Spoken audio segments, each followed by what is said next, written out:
Hey, what's up? I'm Sen Dog. I'm Eric Bobo from the mighty Cypress Hill. And we are at Amoeba. And this is what's in our bag. Cypress block, we plotted to take over. This is no return of the hills, the way's over. Since day one, we represented but them corners. This is no return of the hills, the way's over. All right.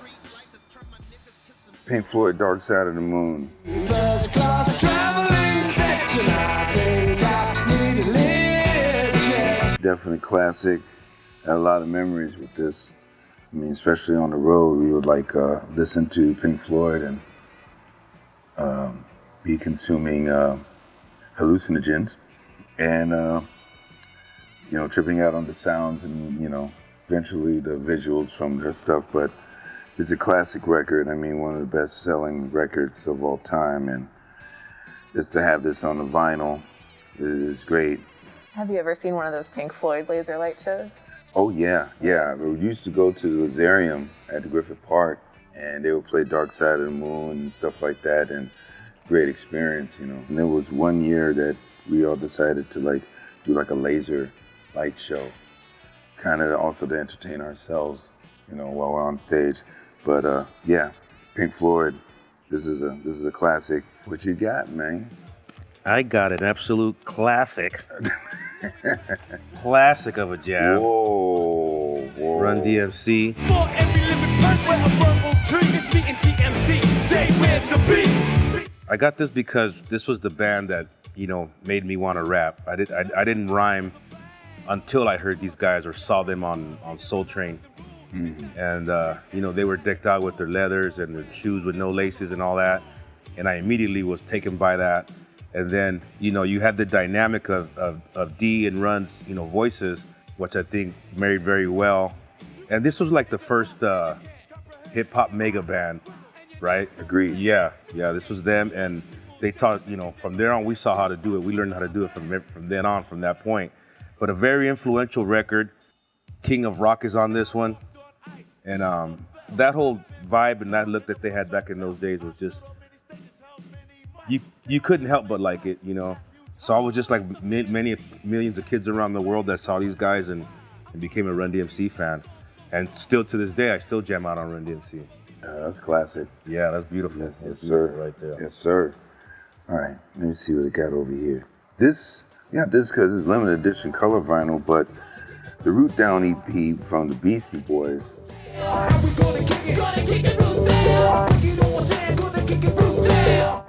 That's me right there. And I was the only person, non-Beastie Boys, to ever be on the cover of any of their records. I was heavily influenced already. I was touring with Cypress, and when I came back to touring with the Beastie Boys, I was a little, influenced more with cannabis. And you see, I have my pipe right there, my Sherlock Holmes, and that's why I will come up on stage all the time, already smoking because of, being influenced with Cypress. But there's some really cool stuff on here, and had good times rocking with these guys. That's a piece of MCA. And it's the color vinyl, limited edition. I don't have this, but now I do. That's a great fact. I didn't know that was the first time that happened. Yeah, if you see any Beastie Boy record, no matter what, it was just only those three guys. And there I am. And there you are. There I am. Congratulations, that was quite a feat. Yes. Quite a feat. Dude, what I got here is War's greatest hits. Ooh.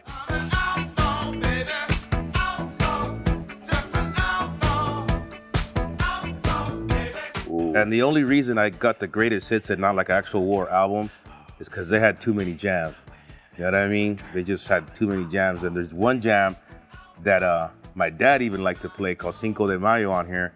And he was always playing that around the house.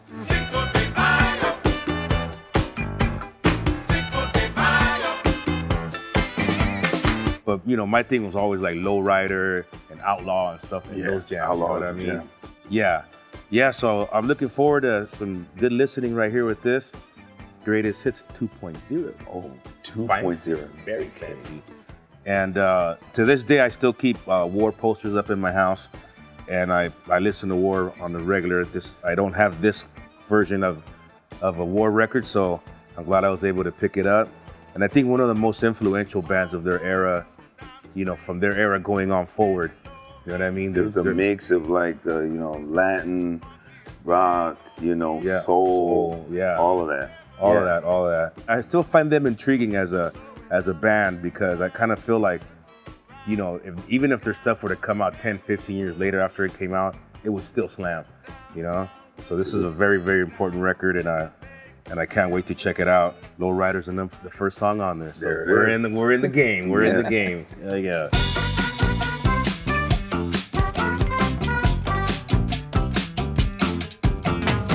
Eric B. and Rakim were always one of the premier groups coming out of New York, and Rakim, dope lyricist and everything, and he wrote this book on Sweat the Technique, and he breaks down like his rhymes and just the way that he structured everything, and he didn't even have to curse, but he was very lyrical, and his stories were just very visual in your mind, and I look forward to like reading this and seeing what his story is about, writing some of these classic songs and just his wordplay and everything like that. And to me, the way that he rhymed was like a musician, like a drummer, like it was really, he had a rhythm, and that's what always gravitated to me, listening to Rakim. I was 7 when I wrote my first rhyme. Mickey Mouse built the house, built it by the border. An earthquake came, rocked his crib, and now it's in the water. This is going to be a nice read, and it's good to have it in a book form as opposed to like an ebook.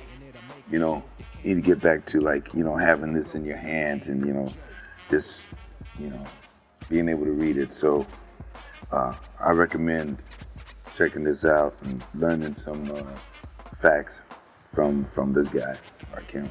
Where would you rank him on the list of MCs? Top 10, 15? Wow, he's definitely in the top 10. Definitely in the top 10.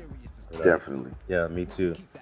And I got here Ride the Lightning by Metallica.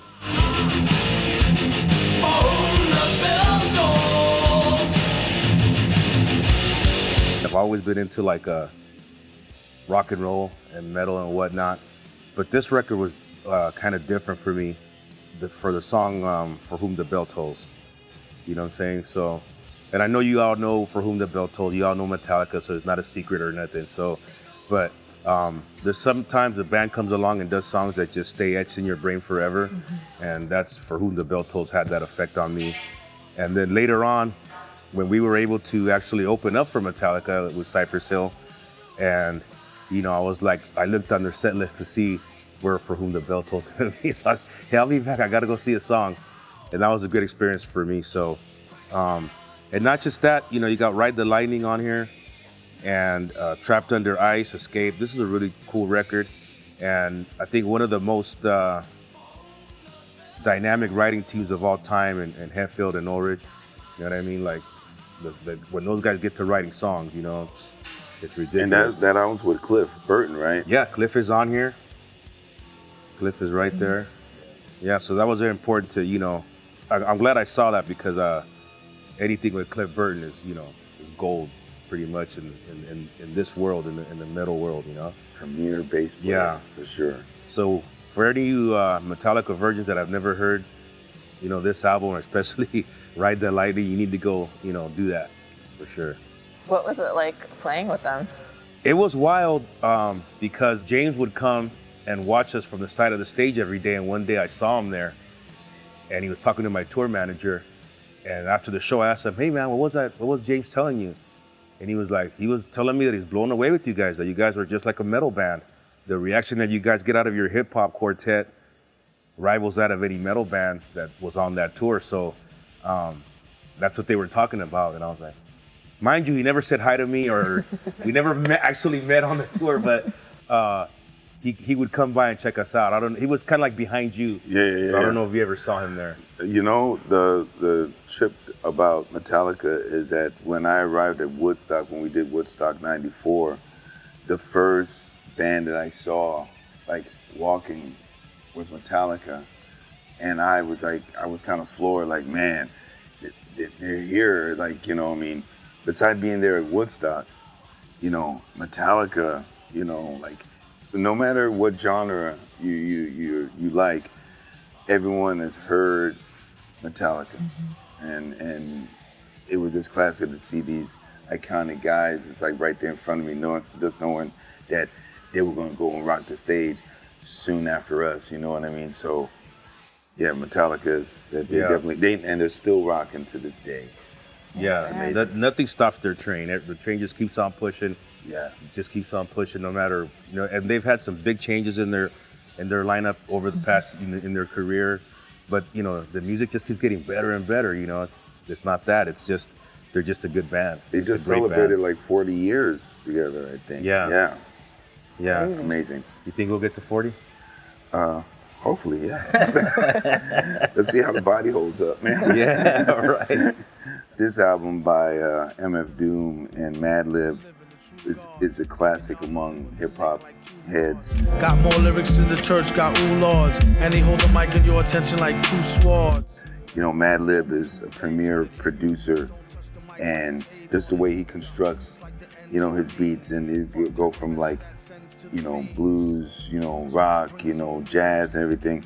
So like, you know, how Muggs is, you know, influenced like that. And, you know, this album here is like, you will hear this at every single hip hop club, you know, no matter what. You know, you'll hear Jay Dilla, but you'll always hear MF Doom, you'll always hear Mad Lib, and he is considered one of the premier hip hop producers. And this album came out years ago, but it still slams.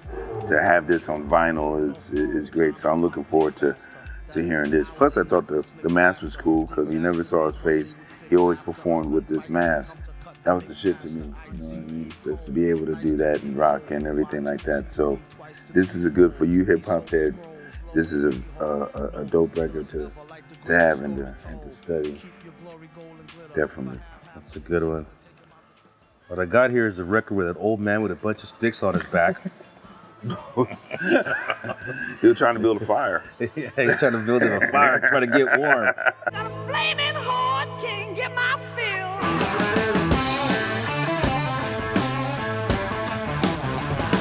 This is Led Zeppelin IV, and in my opinion, you know, you could argue that this is the greatest Led Zeppelin record of all time, as far as like, you know, songs and creativity and whatnot. You know, just some of my favorites: Black Dog, Stairway to Heaven, Four Sticks, Going to California. You know, those are some songs. And if you ever had a chance to see them perform them songs, you would have been taken back as well. But from the very first time that I saw this album artwork, I was just tripping on it. I was just kind of like blown away by it. Like, what does this old man and the sticks have to do with the record? You know what I mean? But that's like abstract art kind of a deal. Something that I believe we used in some of our artwork as well, you know? And it just made, from the first time I saw it, I was like, I gotta listen to this thing. I already had heard Stairway to Heaven, but I had not heard like the majority of the album. So when I put it on and listened to it, it's one of these records that you could just leave the needle on the whole way through. You don't have to skip a song, or you don't get tired of a song. No skips. No skips at all. And then, you know, you got the Grand Jimmy Page and Robert Plant, John Paul Jones and Bonham, you know, the original quartet doing their thing on it. So if you're into rock and roll, or, you know, even, because some people have described them as like the godfathers of metal or something like that, you know what I mean? But I just think that they were badass, and I think everything about the way they presented this album was bad. Well, I mean, not bad as in bad, but bad as in good. Yeah. Right? So yeah, Led Zeppelin IV, man. This is where it all. This is the center of it all right here. They were more to me than just a heavy metal. I mean, John Bonham, he was one of the funkiest rock drummers like ever, and John Paul Jones laid down grooves, and Jimmy Page, you know, it's the way that Robert Plant, with his phrasing, blues, you know, rock, you know, they really like blended in all those genres and just made it heavy. So yeah, to me, they're more than just like a heavy metal or a rock group. They just encompass everything. A bit of funk. Yeah, A bit of country. Yeah, they did all of that stuff, and it was cool. You know what I mean? And so, even if you're not like into rock, you can hear a Led Zeppelin record, and you can rock out and funk out to it. You know, you can groove to it. It's danceable. You know, everything. So, classic band right there. I don't have a lot of music that I force my kids to listen to, but they have to listen to this. I force them, like, this is musical education here, and you need to know this stuff. So yeah, definitely Led Zeppelin. Well, you know, you guys may not have this one yet, but this is that new Cypress Hill shit. You know, Back in Black. I'm certified with the shit, boy. I'm certified with the shit. Pretty proud of this record, you know, produced by Black Milk. I think it's a hip hop, it's definitely a hip hop album. You know, we've been a group that's always merged genres as well, you know, we all listen to different things. But this album is that boom bap hip hop stuff that, you know, our fans love, and glad to have this out. So be sure that you get this, you know, put this in your library and come over here and even put it in your bag. Heck yeah. Thank you so much, guys. We really appreciate you coming down today. Thank you. Thank you for having us, yes. What you wishing? For years I've been devoted, grew it, bagged it and sold it, rolled it, lit it and smoked it, living life out of focus. I'm certified with the shit, boy. I'm certified with the shit. I've been living in the moment, rocking shows and recording.